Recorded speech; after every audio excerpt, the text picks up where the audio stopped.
I'm now going to, if she is with us, I'm just going to introduce you to our fellow co-host, Paddy. If not, then I will be passing over to Samantha. You want to give me a yay or nay if she's here?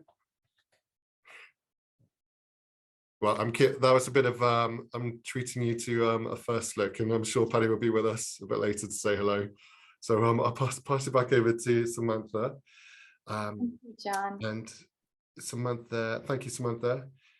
And she is going to introduce the next session, which is a global panel by diaspora organization leaders from 6 continents. Yes. So now I'm going to pass it over to Marty, and he's going to introduce this next session, which is the global panel by diaspora organization leaders from the 6 continental days we had during the Global Diaspora Week.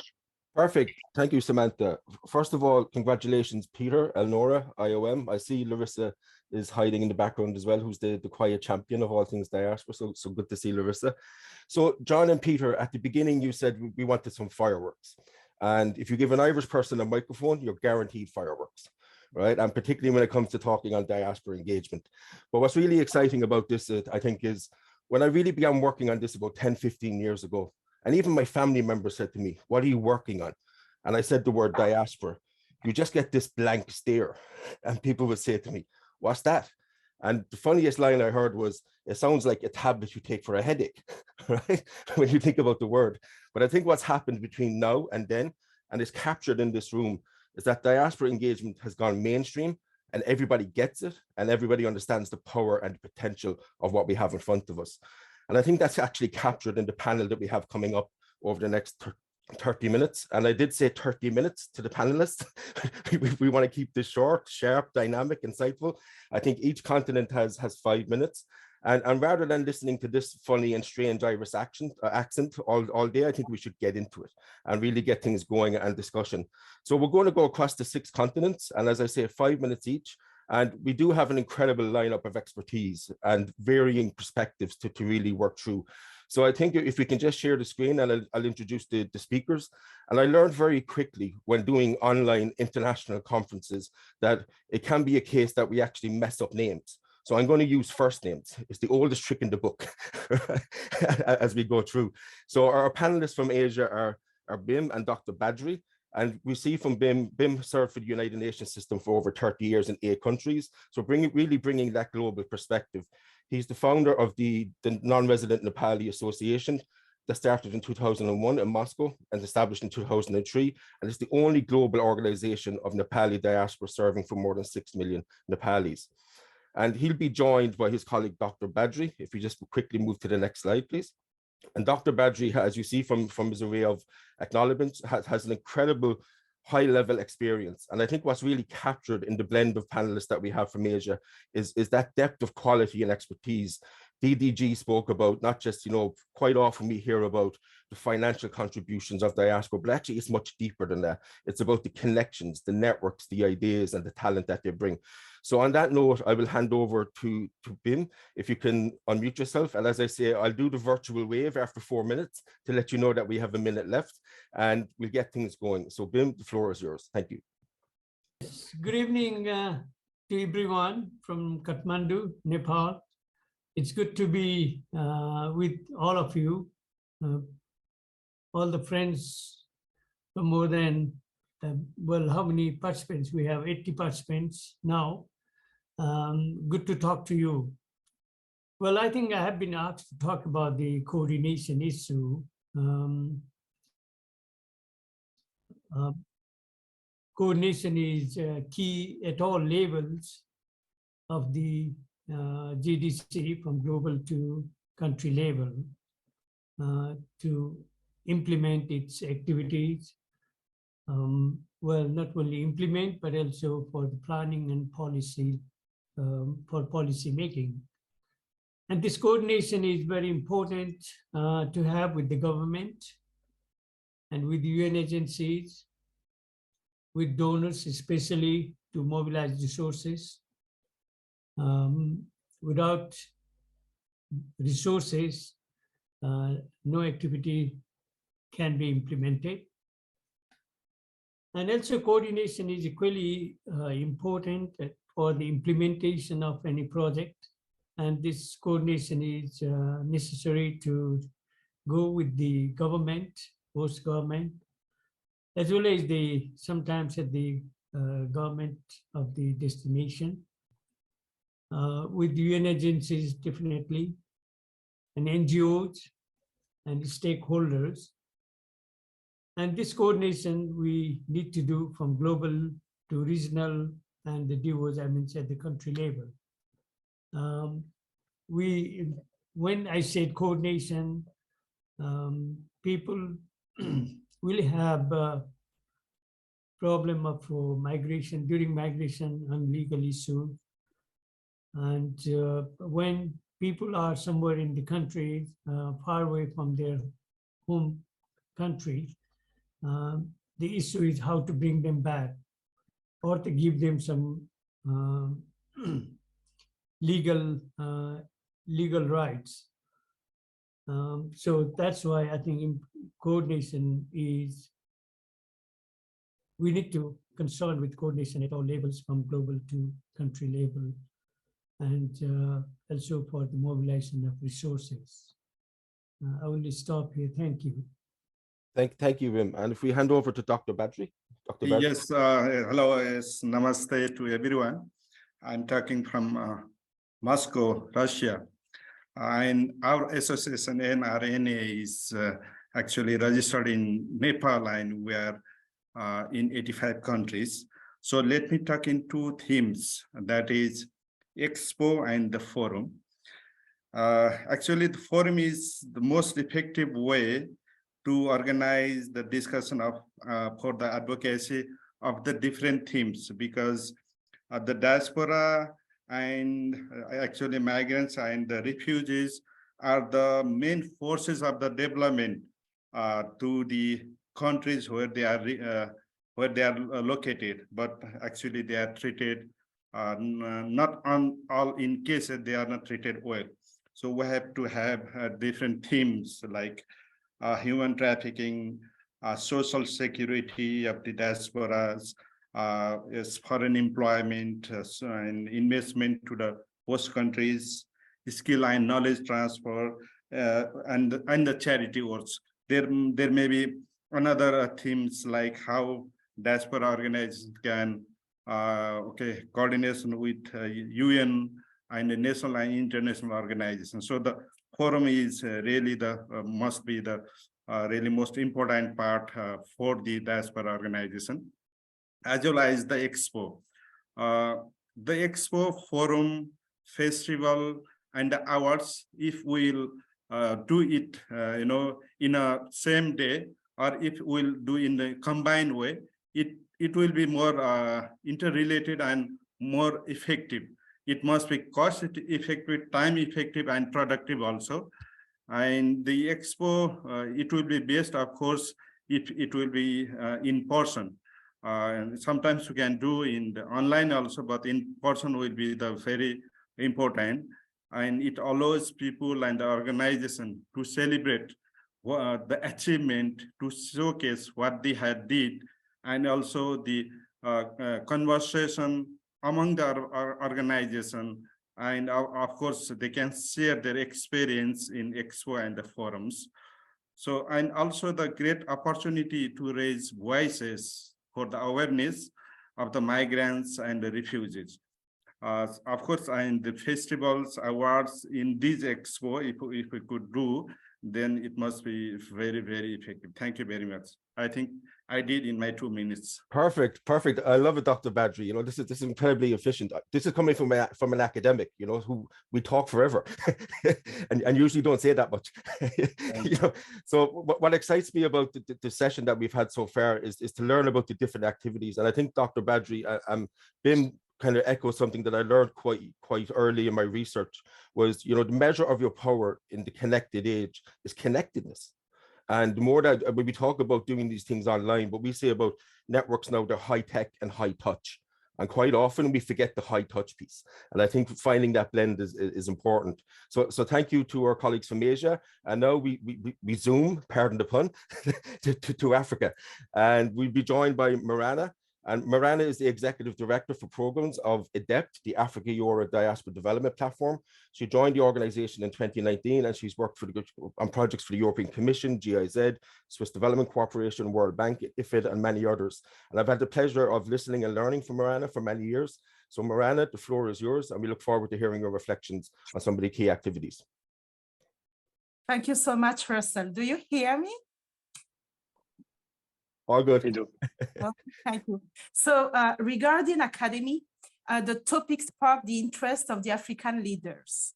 The format has been discussed, and though in-person trainings are the more effective, there was a general agreement that all types of formats were desirable: in-person, online, or hybrid, interactive or passive, such as podcasts for busy people on the go. The use of new technology, as you said earlier, such as apps, has been suggested too. Regarding the kind of trainings, several were quoted: training of trainers, leadership training, peer-to-peer exchange, mentorship, small group training, or case of study. Several challenges have been identified: the diaspora organization's geographical location and distribution, the cost, the availability of the executives, and of course, the languages. About the programs, building leadership is key as it drives the organization forward. Capacity building, best practice sharing, communication, cultural exchange, and social media management were also among the identified needs, as well as specific training for transnationalism, diaspora organizations bridging two continents, Africa and Europe, for instance. About the organization, the forum, and in addition to what our colleagues from Asia presented, the goal would be to echo the voice of the diaspora organizations. The number of participants should be balanced with the number of diaspora organizations to avoid overshadowing them. All stakeholders are essential to hearing diaspora organization voice at the global level.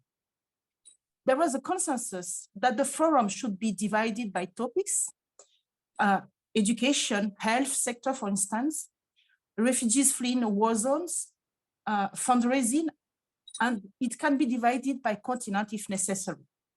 The forum would also help the diaspora organizations to network with other organizations experiencing the same issues.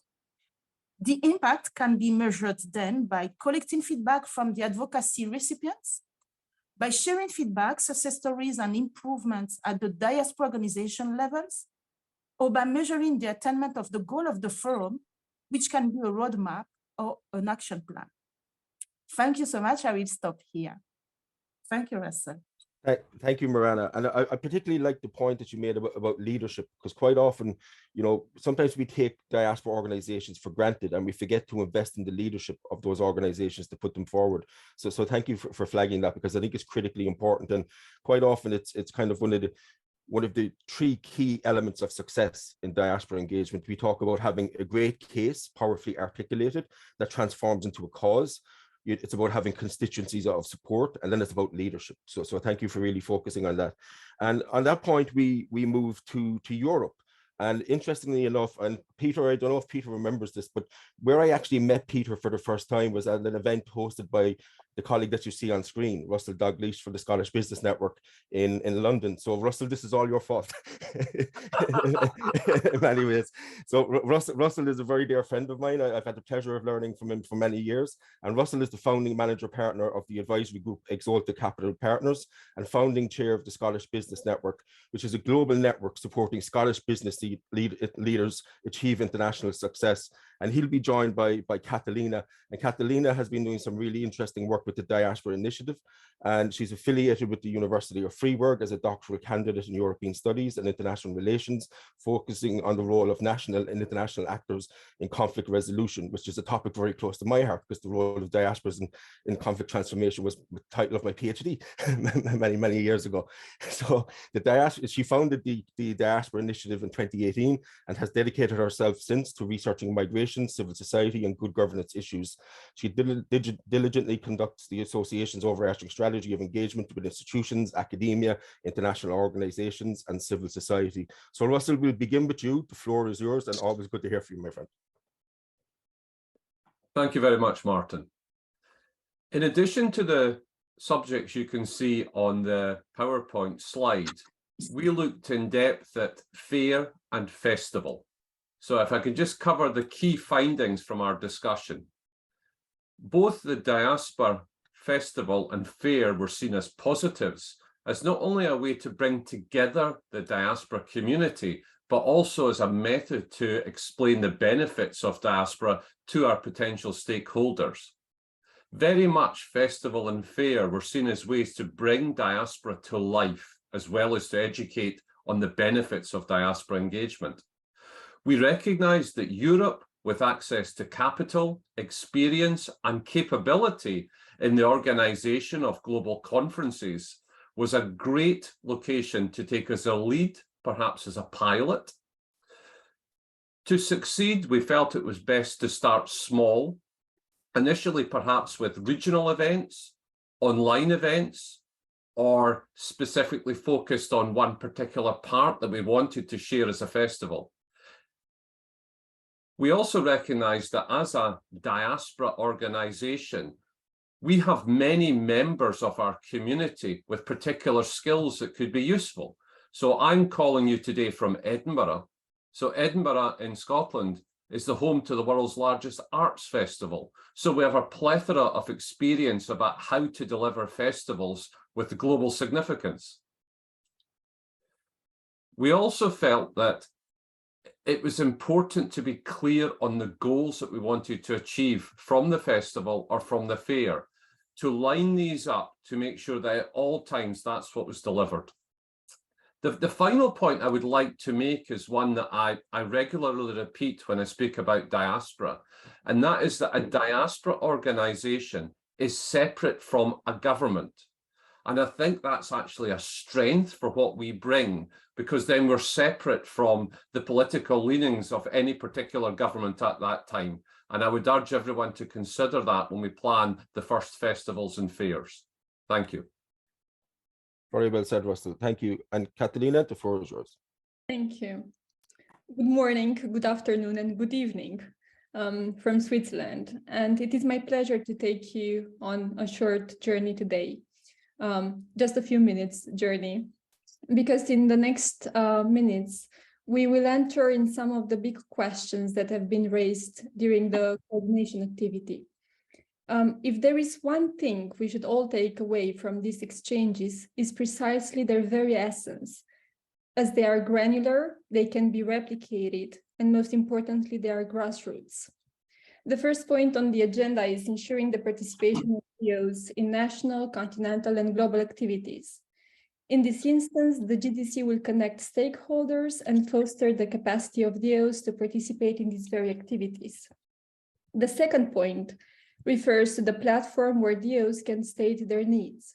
For instance, the DOs can input their needs online using a form, and the GDC can seek to solve the challenges identified or recommend to the DOs an answer to their questions. The third point, it's mapping the diaspora organizations' needs. And it comes as taking the data from the platform and using it in a transparent and coherent way. In regards to the structures for diaspora coordination, these should be flexible in order to ensure that even the smaller diasporas are involved in these structures and coordination. And last but not least, as we strive to close the loop of coordination, the panel recognized that promoting the visibility of DOs, for instance, through facilitators, will enhance the communication and coordination at all levels. So this is really, the last point is helping us to close this loop on coordination. Thank you. Thank you, Catalina. And I particularly was struck by the point of visibility. I think you know, sometimes we forget that we need a little bit of advocacy and maybe a little bit of activism at times, you know, to push forward the agenda. And Russell, I think you said something really powerful about the distinction between government and diaspora organizations. And a very dear friend of mine, Professor Jibril Fall, I think he put it beautifully once in a session when he said we should never confuse the policy of diaspora with the politics of diaspora. And I think there's a very subtle blend there in the sense of sometimes they get messy, Russell, as you know, when we move forward. So quickly we move forward again, and this time we're going to North Central America and the Caribbean, and we're joined by George May and my dear St. Lucian friend Mandy. So George May Figueroa is a political strategist and business consultant with over 20 years of experience.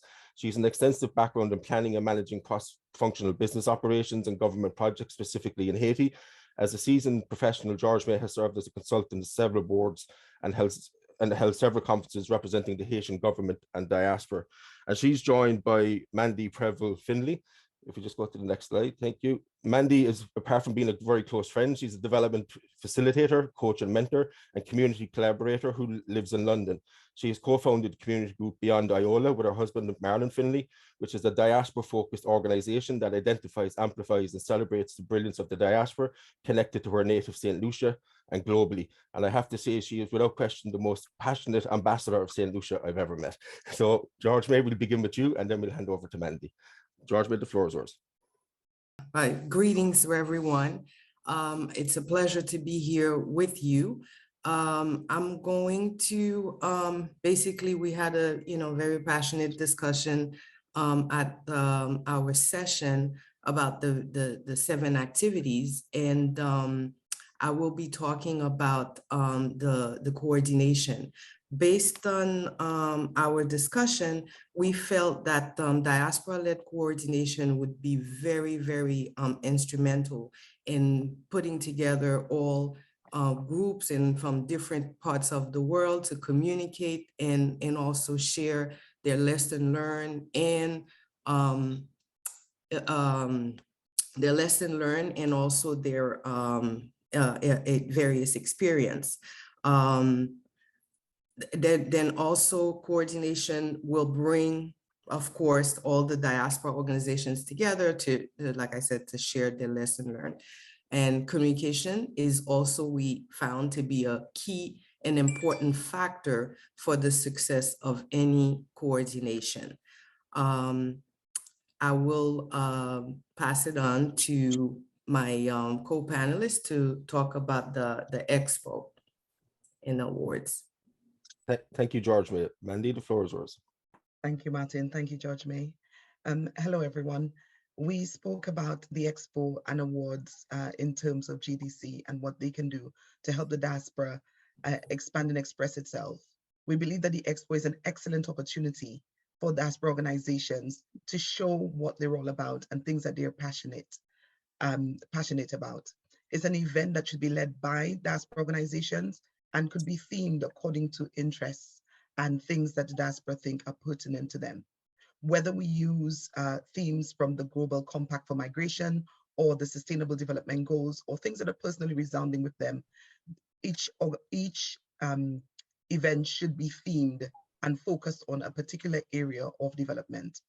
We would love to have it face-to-face, but the reality is, in this day and age, an expo would probably be most effective. It has a hybrid sort of strategy to follow.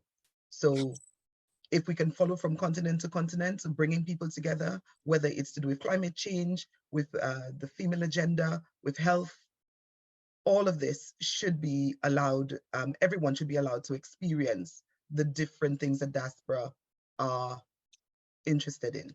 In terms of awards, it was an interesting one to explore, because we recognize that diaspora organizations, a lot of the persons within it are doing this for free. And we thought just a little bit of something to show appreciation could motivate us. And I had to smile when Martin said it. I'm probably the best advocate for St. Lucia that he knows. And we're doing it off our own backs. But I think it is great to show diaspora organization leaders and members how we appreciate the fact that they're doing this off their own backs. It would be great to show that those persons who came before and those persons yet to come are all welcome in this space.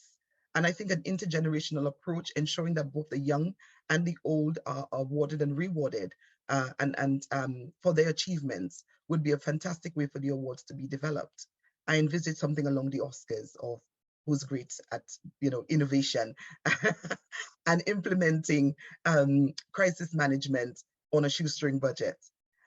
This really brings to mind Sir William Arthur Lewis, who gained the Nobel Award for economics. He is a St. Lucian, so of course I'm going to bring him up.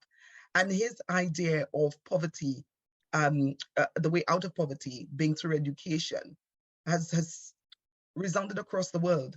And if that isn't a brilliant example of how someone within the diaspora can utilize their thinking to help develop world economies, I don't know what is. So yes, to having an expo where we can share and we can collaborate and learn from each other in a hybrid fashion. And yes, to awards for showing diaspora organizations how much we really, really appreciate all that they've done to bring development and diaspora engagement to the fore. Thank you. Thank you, Mandy. And I think you said something very powerful in the sense of, quite often we forget to say two very important phrases to diaspora leaders: well done and thank you. And saying those in a very sincere way is quite quite unusual in today's world. So I think if we can do that in a meaningful way, we're onto something special. And I think the communication point is interesting in the intergenerational lens as well, because those different communication modalities will be fascinating. So we're zooming now again. I used the pun twice to South America and Juan Carlos. And Juan Carlos is a former president of the Coalition for Venezuela, a partner of the R4V Regional Coordination Platform for Venezuelan Migrants and Refugees and Quito process. He's also vice president of Venezuela's on Barranquilla. That's the best I can do. I have a very limited bandwidth of language. An ambassador of One Young World and a Venezuelan diaspora officer of the UN's major group for children and youth. He was born and raised in Venezuela and currently lives in Colombia. Juan Carlos, the floor is yours. Thank you so much. Hello, everyone. My name is Juan Carlos, as you have here. I'm from Caracas, Venezuela. I'm proud to be part of the GDC initiative. My organization, Venezolanos in Barranquilla, is part of Coalition for Venezuela, the largest federation who brings together more than 80 organizations from Venezuela around the world. In this day, I'm going to talk about the work that we do from the civil society in South America, not only from the Venezuelan diaspora, but also from other diaspora who are trying to work together to bring our need, but also to implement the solution that we think are better for our societies and also for the host community. In our discussion, we talk about the coordination main challenge that we face every day to do better our work. In first place, I want to highlight how the information is one of the biggest challenges that we face every day. Even if the regularization of the migratory status, the socioeconomical integration, and the need to reunify all the families is one of the biggest priority for all the migrants. The information to access to all the rights is bigger than this. In the way that all the leaders from the NGOs knows how to access with the different ID that the host countries are giving us, and also the host community knows what are the entities and the places that all these migrants can access to this opportunity, the response is going to be more effective, sustainable, and more optimal for all the migrants.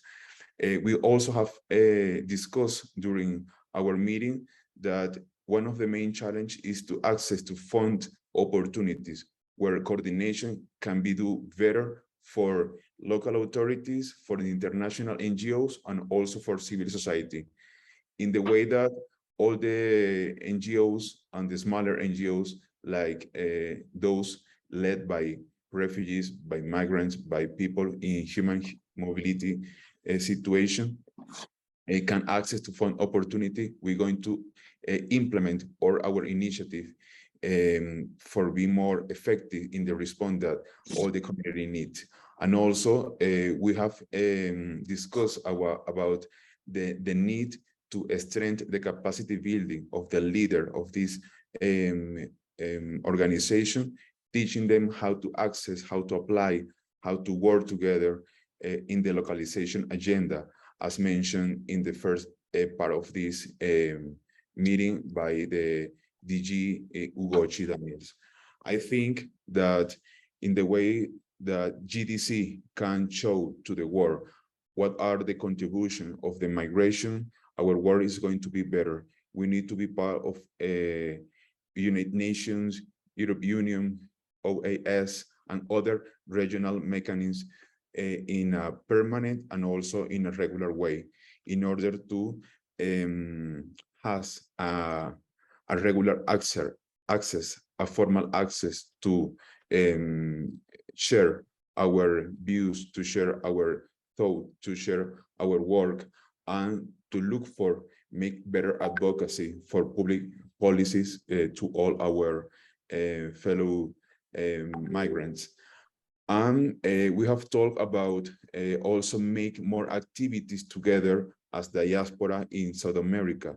As you have seen, is very usual in the global scene that we see many people from Asia, from Africa, from Europe, from Middle East, but not is in the same way we see representation from South America and from the Venezuelan diaspora, who is the largest crisis of migration in the world. So it's need to work more together between all the diaspora groups, between all the diaspora leaders, between all the diaspora organizations to coordinate more the participation of all the representatives of this diaspora global crisis in order to bring together all the needs, all the solutions, and to encourage all the member states to protect our people. We have many resolution, decrees, and other legal legal issues to access for more rights for our people. So it's need to be more known, but by all the leaders around the world about what are the rights that we have access, because we are not different. We are all the crisis has not priority, because we are talking about we are talking about human rights. We are talking about urgent need.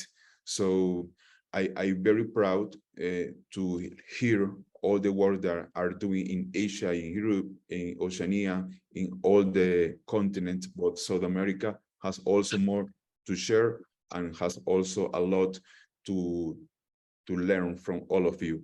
So thank you so much for this opportunity, and looking forward to contribute with our initiative for this big agenda of GDC, and how can we strengthen the capacity building of the GDC as a bigger initiative of the diaspora around the world.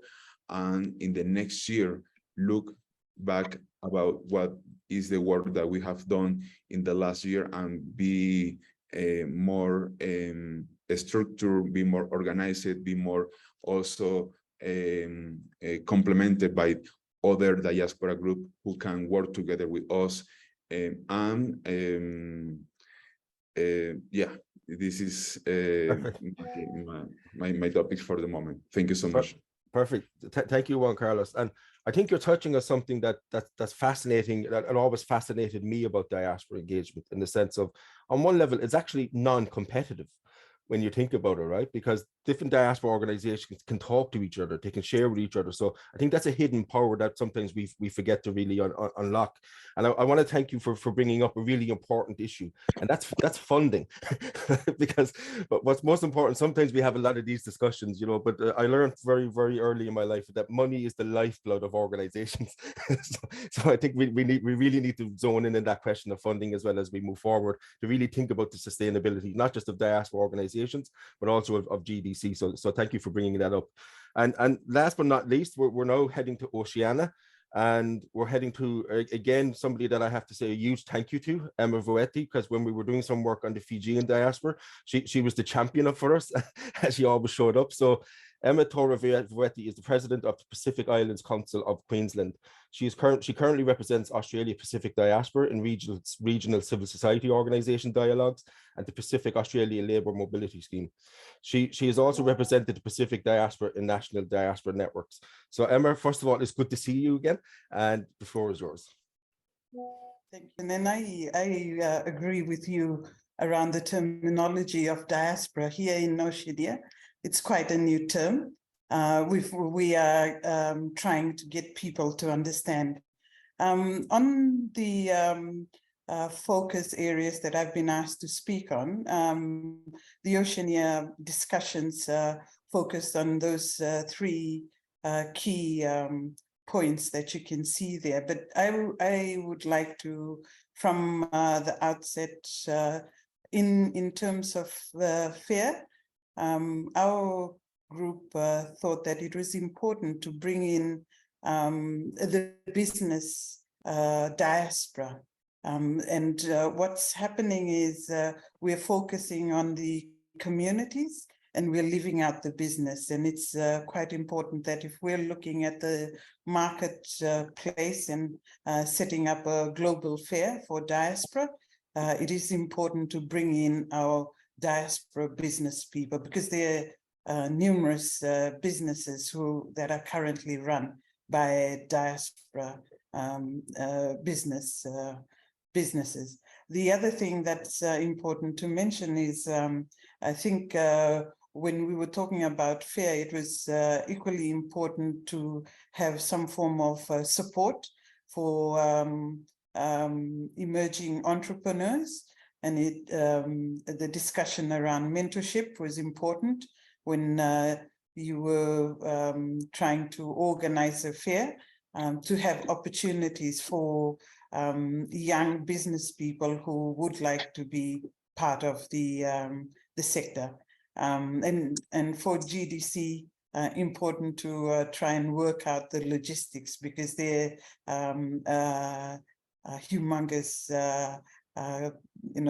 formal structure and organizations within different continents. So I'll leave that and I'll just cover the academy because my colleague isn't available to talk on that.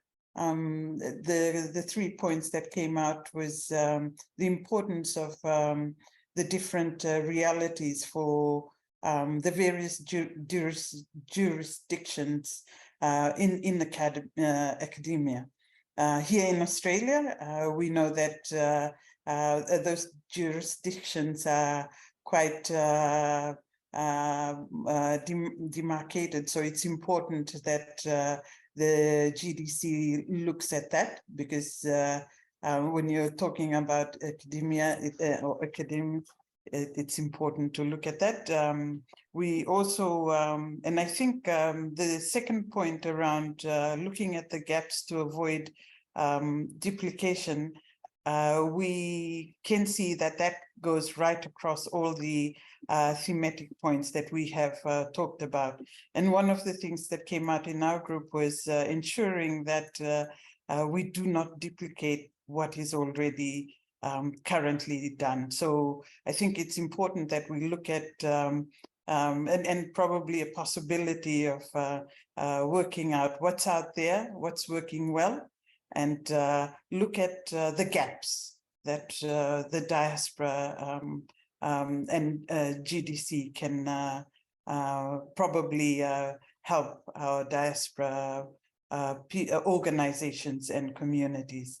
The key partnerships has been a big point of conversations, and within academy, one of the points that came out was the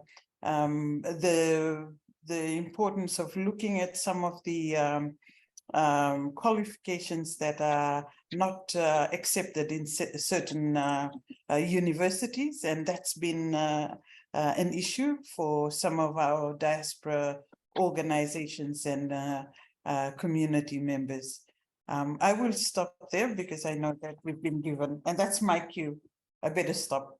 Thank you. Perfect.